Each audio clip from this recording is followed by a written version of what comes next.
Le département du Trésor empêche 10 entreprises et 6 personnes d'utiliser le système financier américain.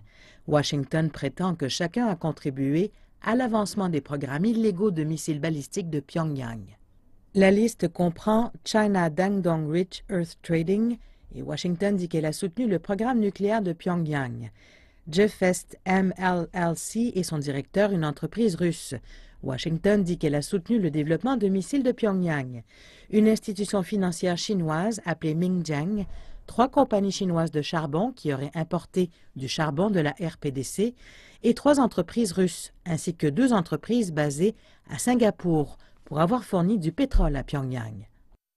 Aussi, Chinese Mansudae Overseas Projects Group est accusé d'avoir amené les travailleurs de la RPDC en Namibie pour financer Pyongyang. Le secrétaire d'État américain affirme que les sanctions soutenues par l'ONU ont fait une différence.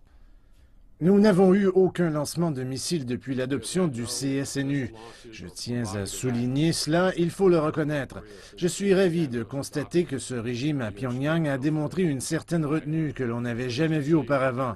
Nous espérons que c'est le début, qu'ils sont prêts à limiter le niveau de tension, les actes de provocation, que peut-être nous sommes sur la voie d'un dialogue. Nous voulons en voir plus de leur part. Pendant ce temps, le département américain de la justice a également décidé de saisir plus de 11 millions de dollars à 2 sociétés chinoises. Washington prétend qu'elles ont aidé Pyongyang à échapper aux sanctions en blanchissant leur argent en dollars. Beijing a soutenu le vote unanime du Conseil de sécurité en faveur de sanctions supplémentaires contre la RPDC. Un porte-parole de l'ambassade chinoise affirme que la Chine applique fidèlement les résolutions visant la RPDC, adoptée au Conseil de sécurité, et encourage les autres à faire de même. Lundi dernier, Beijing a commencé à appliquer les sanctions du Conseil de sécurité de l'ONU.